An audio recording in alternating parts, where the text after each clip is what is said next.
Okay, so I've now begun recording. Um,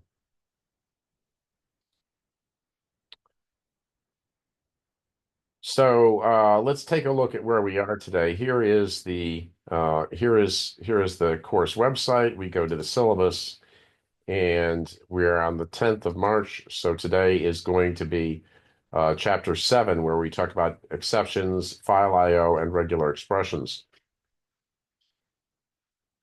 Um, I know that most of you probably want to go over the exam, and I would do that, except due to technical reasons, I'm on a different computer than I normally am today. And that means I don't have access to the files on my other computer, and in particular, I don't have access to the midterm. So I'm gonna postpone going over the midterm until the next lecture. Any comments or questions? Okay, I hear nothing. So I'm going to continue. Um, let's take a look at uh, let's take a look at the slides.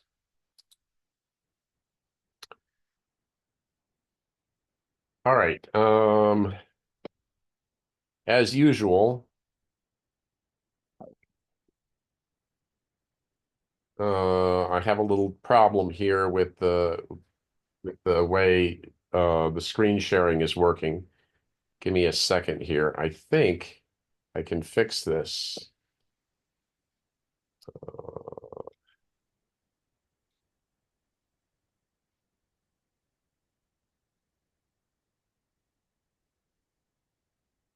All right, good. That is better.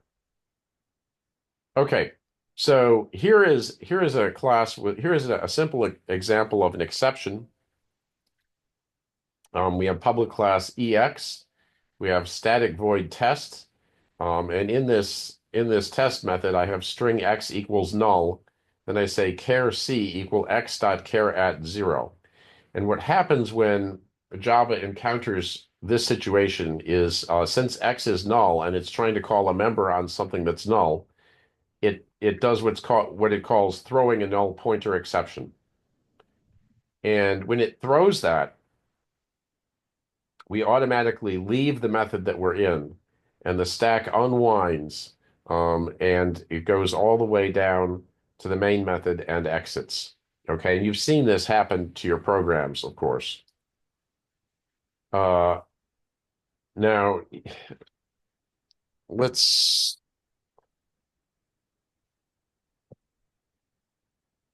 let's go back just a minute. Okay, so what I should do is I should show you this happening. So I'm just going to quickly do that here. All right.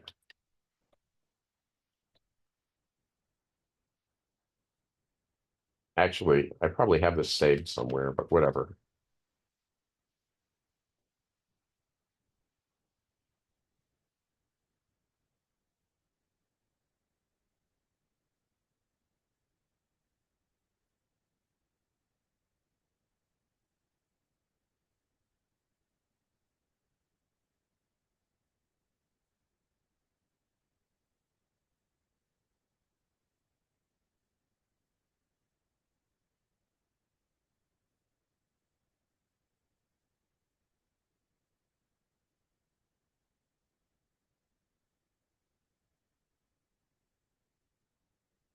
There, okay. Java not found. What?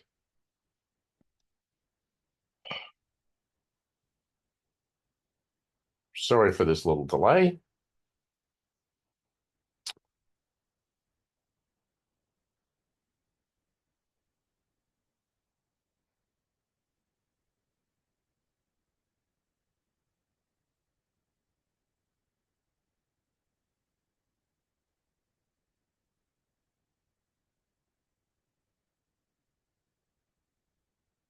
All right, while I'm doing this, any questions?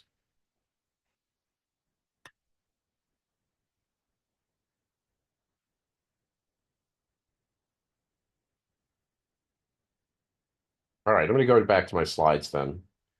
All right, so here we have a second example. And what I'm going to do in this one, it's basically the same code. Um, right? We passed the null through.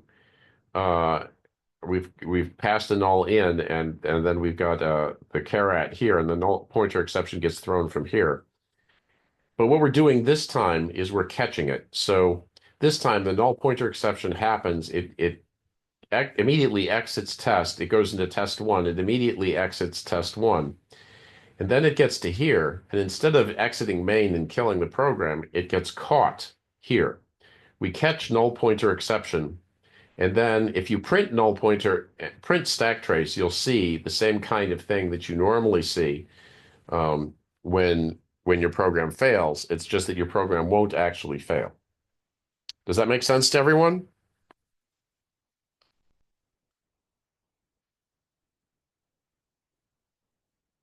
Questions? Okay, let's go back.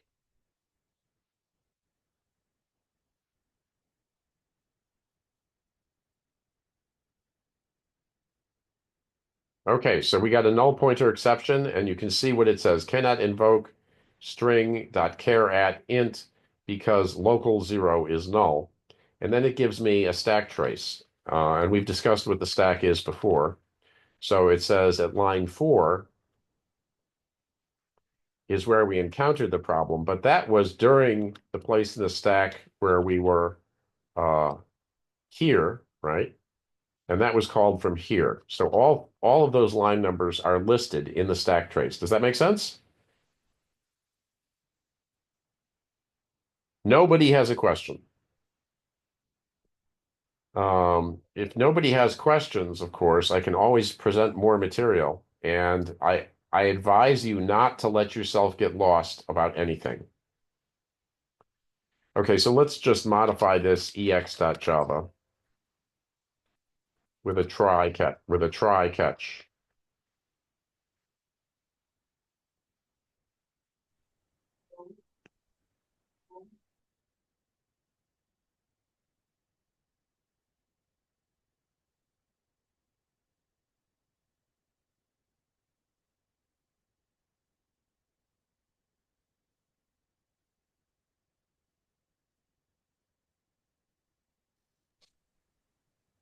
Okay, so you see what happens now.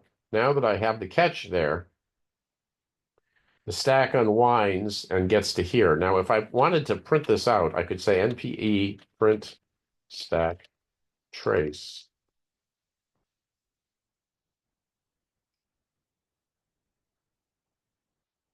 Oops. Right? And now I see the word caught, and I also see that same stack trace that printed out before, but this time my program didn't die when this happened. It just printed it out. Does that make sense to everyone?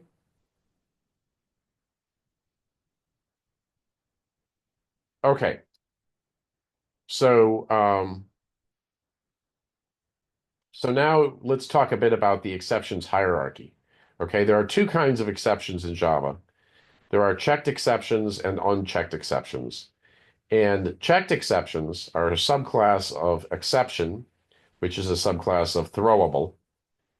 And and for checked exceptions, you must either catch them or have a throws clause on the method. We'll talk about what that means in a minute. And then we have another class called Java Lang runtime exception, and this is an unchecked exception, and it is a subclass of exception, and it may be caught or not. You might just let it kill your program if you feel like it. And then we have java.lang.error, which is unchecked. It's a subclass of throwable instead of exception. And it probably should not be caught. So errors are usually things like you're out of memory or you're out of stack space. And in these sorts of instances, there's usually nothing much you can do in the way of fixing the problem. You just have to exit and try again. Um, in this case, something I have done in the past when I've had uh, something I have done in the past when I've had out-of-memory errors is I've called the system.gc method to try and garbage collect and solve the problem. If you're doing something like that, though, you're in a hacky, kludgy, desperate area of life. The one time though that I like to catch error is the assertion error. So when assertions failures happen, it throws java.lang.assert error. And I frequently catch that one because I'm trying to determine whether assertions are enabled or not. And I think that's a valid use. Any questions?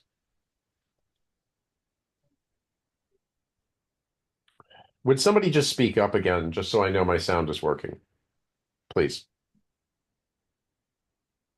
No Anybody? question. Thank you. All right, I'm going to turn my volume up just a little bit. Ba, ba, ba, ba. All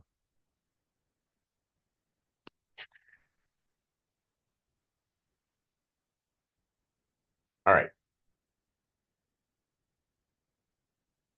Okay, so here is a third example. Okay. And I put in here the class hierarchy. So throwable is checked. Exception extends throwable. It's also checked.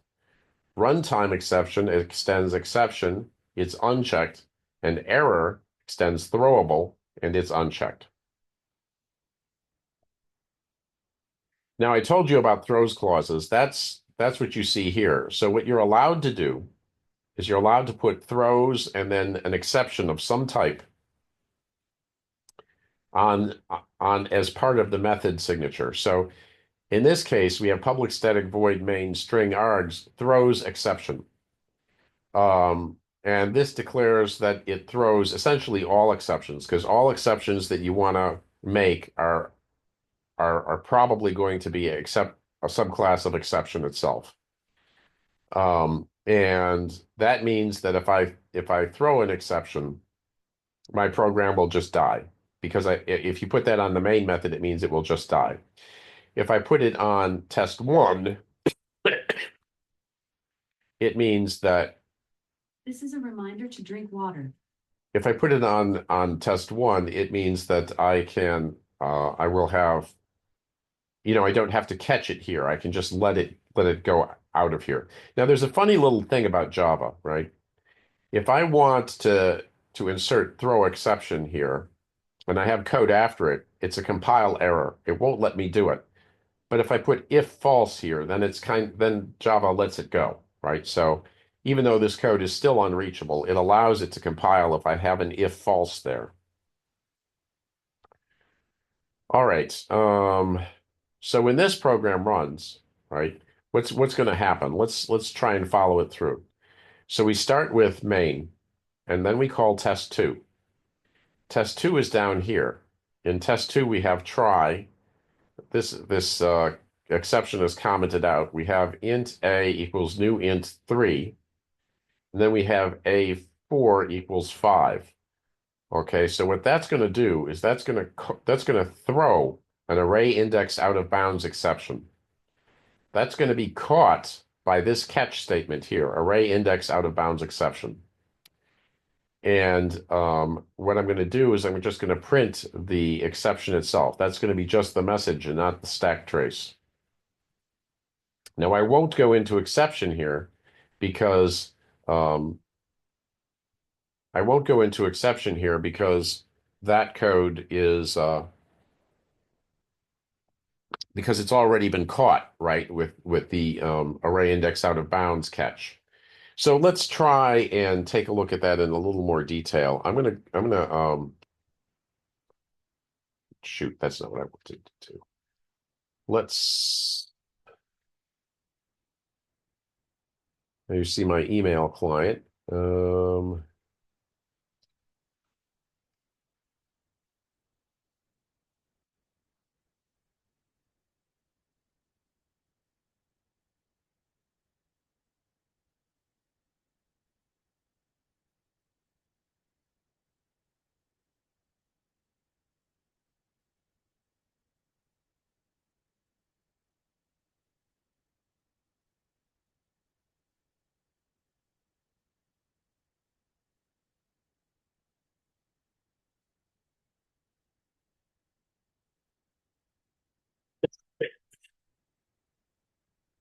Okay, so here is the code we were looking at, more or less. I mean, it's, I guess, slightly different from what you saw. So let's play with this a little bit. Okay, so this one does a null pointer exception and gets caught there.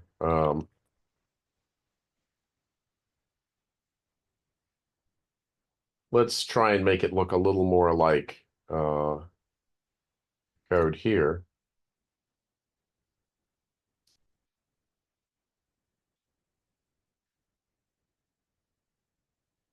So let's see. Test two.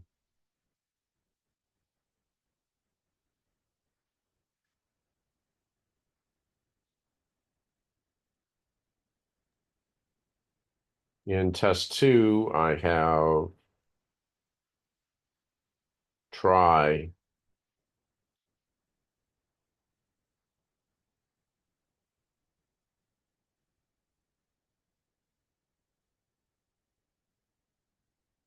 Okay, let's stop. Let's just add that in there and see what happens. Okay. So in this case, I got a null pointer exception. Well, I got an array index out of bounds exception, index 4 for length 3, and then I got a null pointer exception after that. So let's try and follow what happened here. So in this code, I got the exception that happened at this point. I jump to this line and I print the stack trace. All right, but the program keeps running because I caught the exception. And now I get to this line, throw null pointer exception.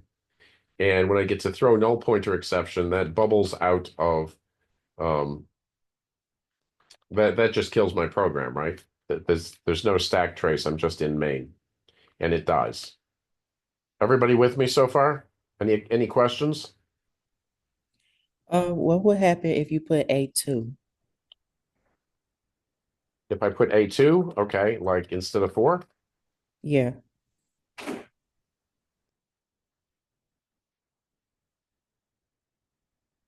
okay, then I just get the null pointer exception because what happens now, right, is this is now perfectly valid code and an exception does not get thrown in this state. But the exception does get thrown when I get to here. Okay? Okay. All right, so let's do something else, right? Let's put this here and let's catch an array index out of bounds exception. A. All right, and then I'm going to put this system.out.println IOE.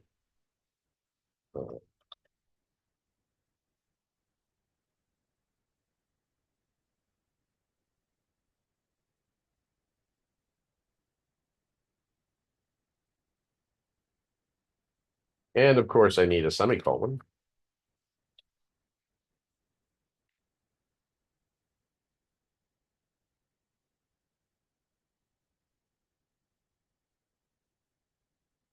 Typo.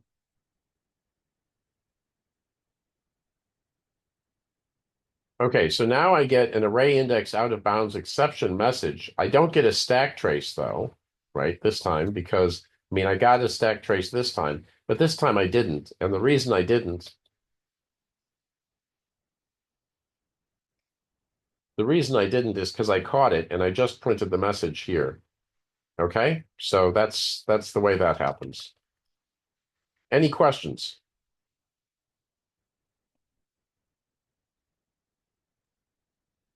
Can you go over what you just did? Yeah, okay. So what I just did, right, is I added these two lines, right? And when I did this, the array index out of bounds exception happened, but it was caught here instead of here, right? And the reason, of course, is that array index out of bounds exception is a subclass of exception. And what happens when it does the exception processing is it comes through the catch clauses. And the first one that it finds that works is the one that it uses.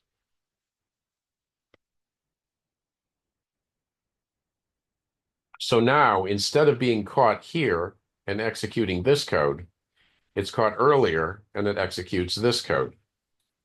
Does that help? So the first catch is more specific than the second one? Correct. Okay, thank you. So if you were to flip the order of the catches, would the second one catch first? Yes, it should. Hold on.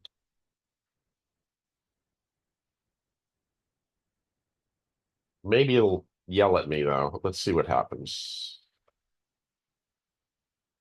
Yeah, I thought it might do this. So it's yelling at me. It's saying that I'm trying to catch these two statements are out of order is what it's telling me. So it won't even compile. So I have to change the order. It has to be written in that order, or Java knows that I've done something wrong, right? I'm trying to catch the more generic thing before the more specific thing. So this is a good point to help you with the distinction between compile time and runtime. I know that tends to blur together for people using an IDE, but I like to show you myself using the command line so that you can see these are distinct phases of executing a program. So the compile time errors, right, are errors that happen when the compiler is analyzing the code. It hasn't started to run yet. And runtime errors always happen after the code has been compiled and is currently executing. And whenever a runtime error occurs in Java, um, it gives you a stack trace. It's always some form of exception, and it gives you a stack trace. So that's the basic distinction. Okay. Any other questions on this example? So there's different types of exceptions in the exception class, correct? Yeah, so all the different exception types come from inheritance, right? And they have this hierarchy that I have at the top here. Throwable is at the root of all exceptions. And then exception is a subclass of throwable. And exception is everything that's a subclass of exception is something that you could catch in your program and potentially handle.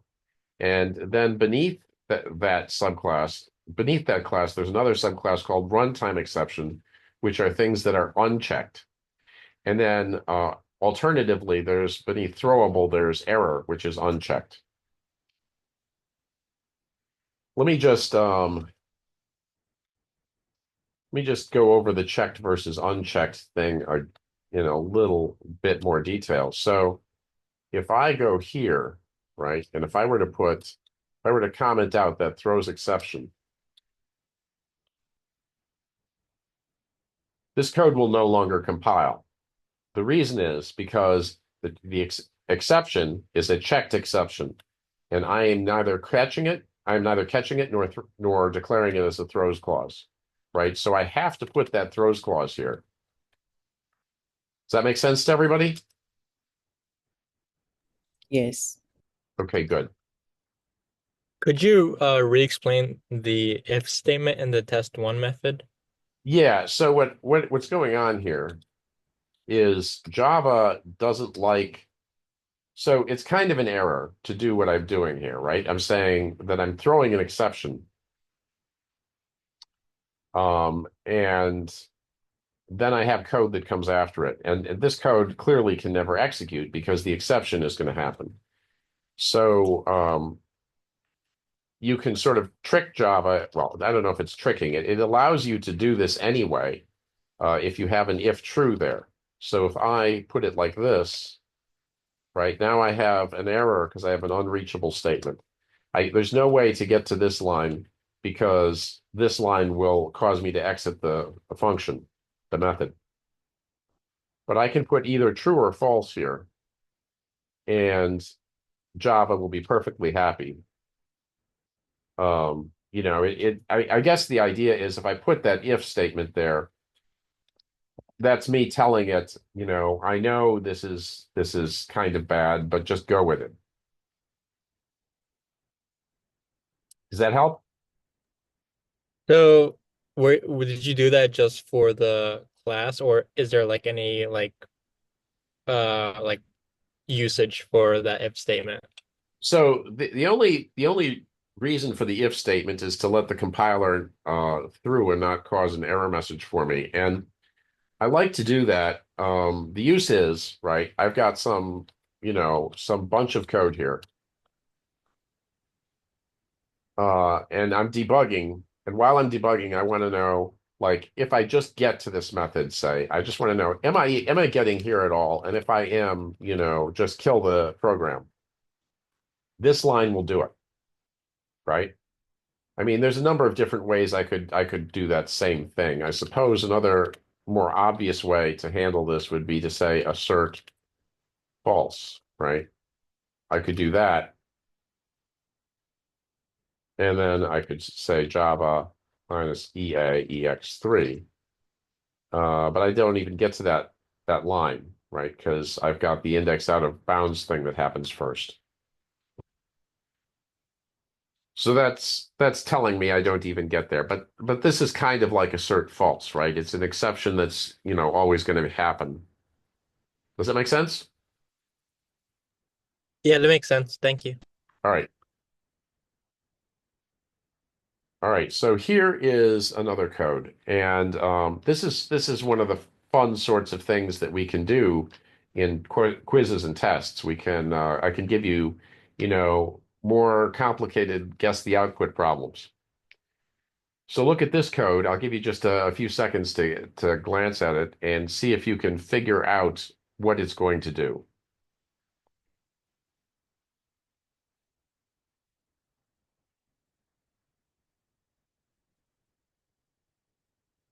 Anybody think they know?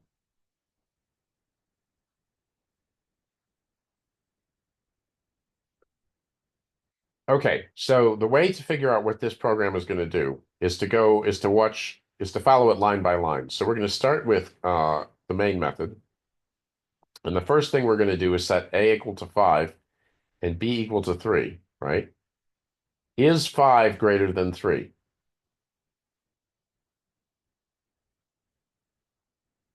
I'm hoping somebody knows the Yes. answer. Okay, good. So if 5 is greater than 3, we throw an exception. That means this line does not execute, but this catch does execute. And so this prints. And then after the exception, we continue with our code because we caught it. It's handled now. And we go to this next line. So we print got here 2 and got here 3. Does that make sense? So if it's true, it skips got here one and it goes to got here two. So got here two will be printed out. Correct. What and got here three will be printed out too, correct? Yes, got here 3 will be printed out also. This is a reminder. Do the Okay. ice. Yeah, you get to hear all my Allegra notifications here. I call her Allegra so that she doesn't trigger. Anyway.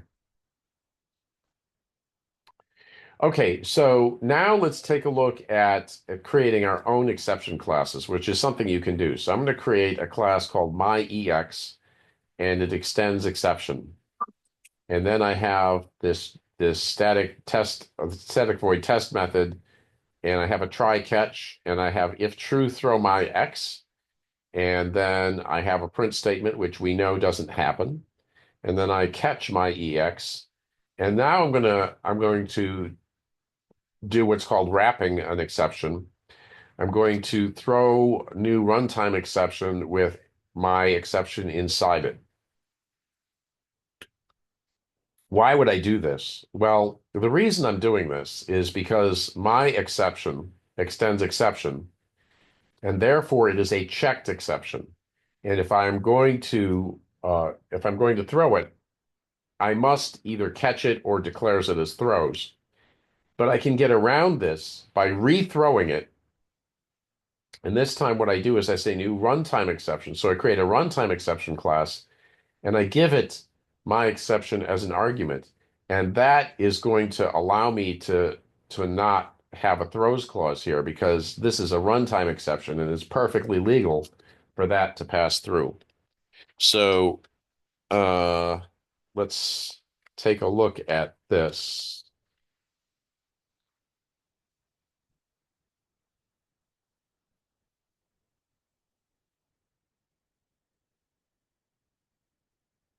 All right, so this is that same code. This is a reminder to drink water.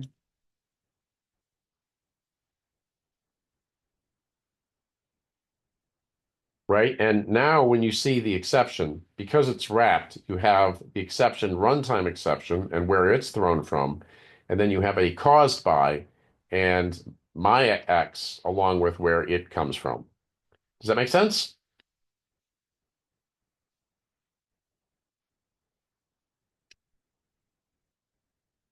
Now, if I didn't want my exception to be a checked exception, I could have just declared it as extending runtime exception in the first place.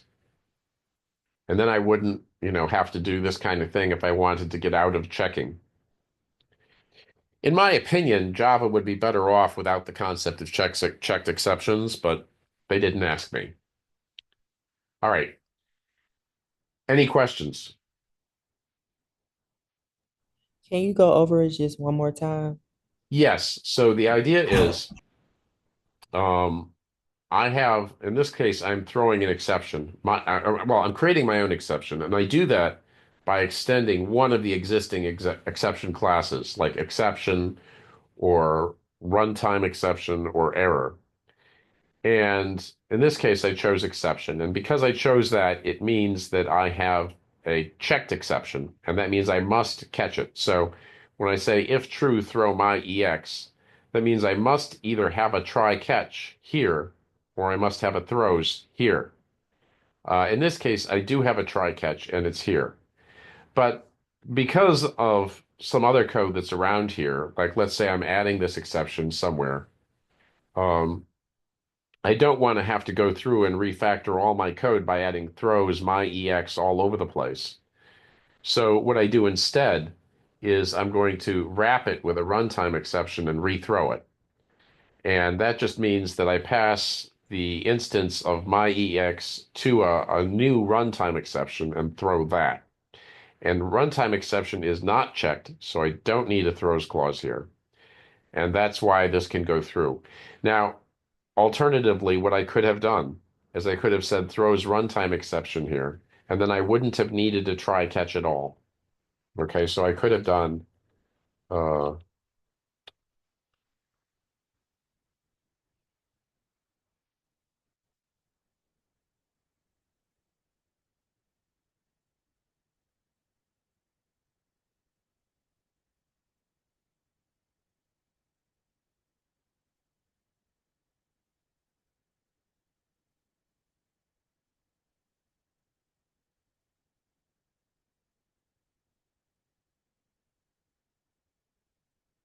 right, I could have done that, right? And then I wouldn't have this caused by because I wouldn't be catching it and rethrowing it. And I wouldn't need to catch it and rethrowing it because I used runtime exception. Is that good? So runtime don't need a try and catch. Yes, and it's not checked, so it doesn't need a try catch and it doesn't need a throws. Okay.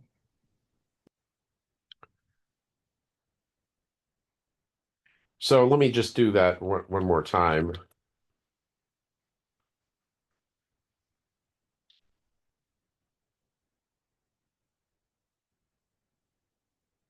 Another thing I could have done, right, is I could have done this.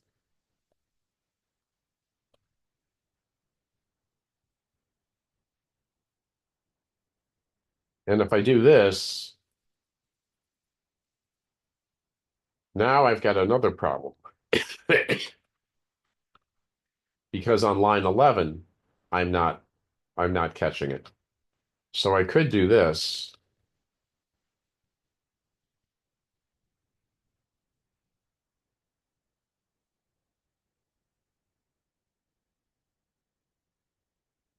And now it's okay again. But if I do it,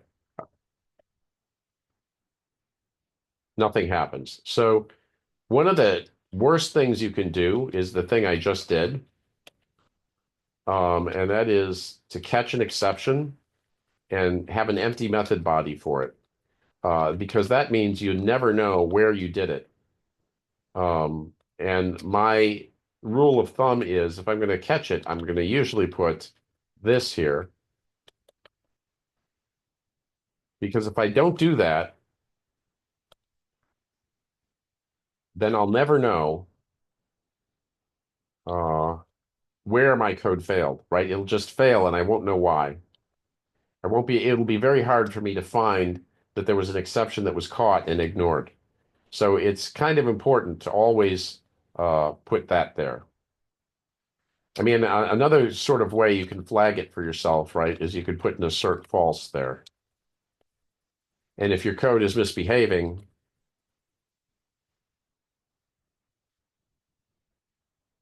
then you get that, right? And this is the code misbehaving. It's just dying for no apparent reason. But if I say, hey, why did I die? Then I can get that assert false. Does that make sense? Anybody have a question? Um, so since when you extend exception, you have to do that workaround where you have to wrap the custom exception and the runtime exception, why not just extend runtime exception like every time? Well, I mean, that's what I generally do is I extend runtime exception every time. Um, but you know, the thing with coding is sometimes you want that extra verification for one reason or another. I don't find it particularly useful, but you know, other people may have different opinions. Hmm. Oh, thank you. Okay, and then the next item is this keyword finally. So I can say a try and then finally, and then whatever's in this finally block will always execute, regardless of what happens inside it. So in this case, I have string x equals null. I have x.char at 0, and that's going to be a null pointer exception. And you know, that is gonna immediately kill this subroutine or this method call. But this finally is still going to happen. And this finally is going to happen because you know, that's the nature of finally. However, this won't because we're exiting the method. So let's take a look at that.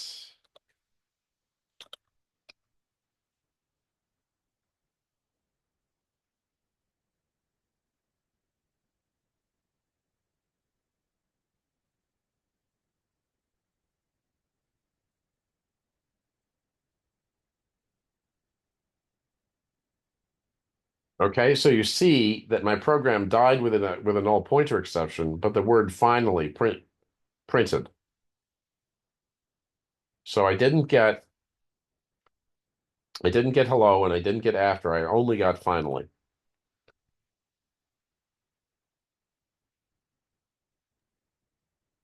If it was catch instead of finally, would after be printed? So yes. So let's just make that modification. And we can do this, right? We can put catches here as well.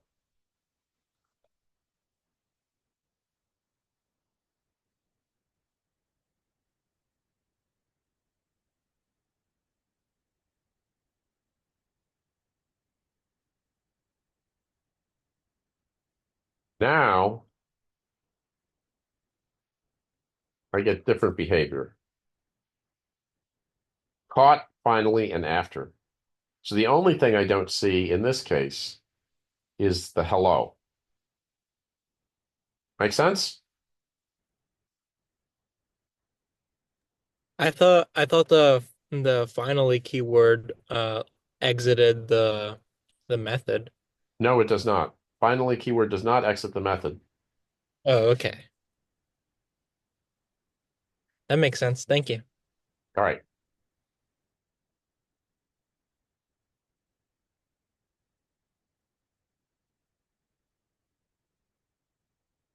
Okay, and now we're going to switch gears a little bit. We're going to talk about readers and writers. So that's the end of the discussion of exceptions, at least for the moment. Does anybody have a question? Any further questions on exceptions? And finally, all right, let's go Could to reader. I'm sorry, did somebody was about to say something? What was it? I was gonna ask if you could explain why after wasn't printed again with the finally keyword. So finally is just something that always happens, right? Regardless of whether this throws something or whether it's caught, finally always happens. So in this case, though, what finally does not control whether the system exits or not. That's controlled by this, right? If I have an exception here, that exception will happen, and then the rest of this method can't execute. But if I catch it, then the stuff can execute. But in either case, finally happens. Oh, okay. I see. Thank you.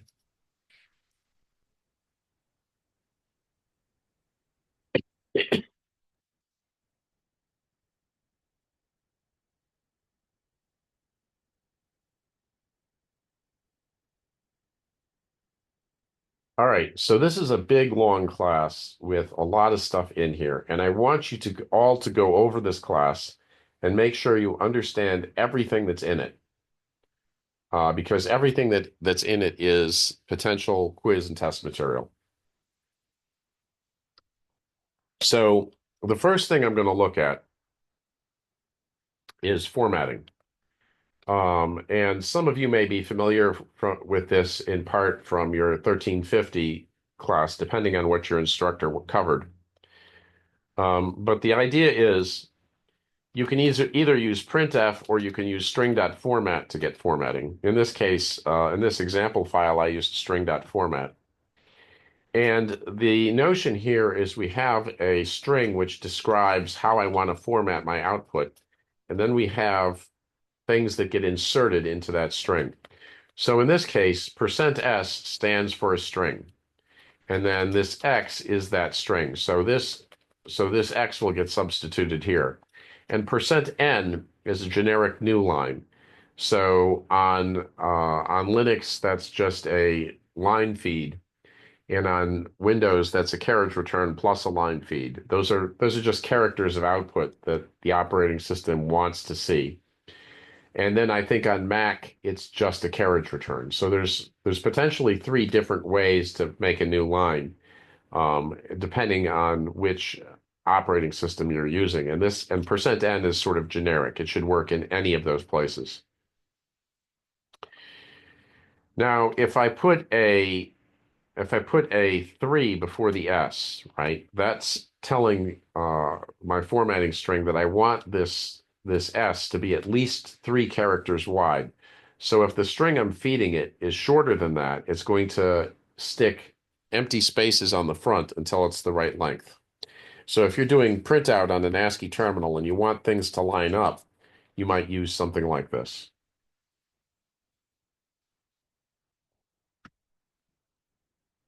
%d is an integer. So you're going to get an error if this thing here is another quote x quote instead of a 3. So it needs a 3 to substitute for %d. And %3d is going to do the same thing as %3s. It's going to prepend spaces to make it be 3 characters wide. But maybe I don't want it to prepend spaces. Maybe I want a different character. Maybe I want zeros, right? So %03d is going to give me a numbering that goes 001, 002, 003, 009, 010, 0, or 010 for 10.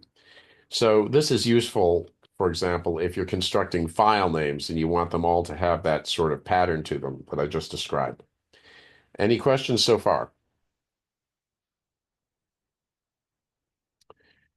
Okay, the next thing is floating point numbers. So %f is a floating point number. And in this case, I have, pi times 1,000, and that's just going to print out as a floating point number. But sometimes you want to control the number of decimal places of output. Maybe you want to see lots of decimal places, or maybe you want to see very few decimal places. If you're using a floating point to represent money, for example, you probably only ever want to see two decimal places. So in this case, you can put .20, right? And that's going to say I want 20 decimal. If I put this .20, this is saying I want 20 decimal places, floating point format. And so that's going to give me a lot. %G is like %F, but it's going to be scientific notation. So that means, it's always going to have that exponent there. And %.3G means it's scientific notation, but it's only going to give me 3 decimal places. Any question about any of that? All right, let's just compile and run this program.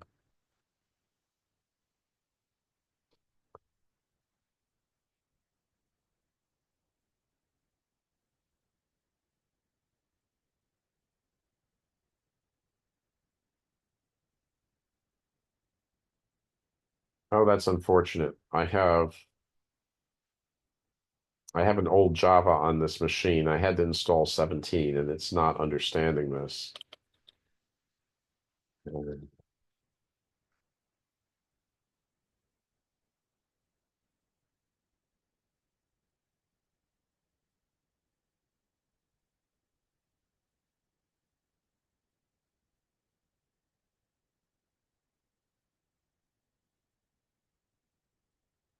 All right, so this is the code from the beginning, right? This is my X, this is my percent 3S, this is my percent S, my percent 3S, percent D, percent 3D, percent 03D, percent dot 20, percent F, percent dot 20F, percent dot 3F, right? I'm sorry, I'm misremembering. This is percent, this is percent, this is percent G, I guess, and this is percent dot 3G. So this is showing me my 3.14 times 10 to the third. It's giving me exactly 3 decimal places. Is that all good? Okay. Oh, and that's time, actually. So that's as much of that as we need to cover for today. Any final questions? Hello. I emailed you. Can you check your email? I will, but if you've got a question for the class, just say it out loud. No, it doesn't have to do with this. Okay. All More right. on Great. all right. Any questions for the class? All right. I'll see you all on Wednesday, hopefully.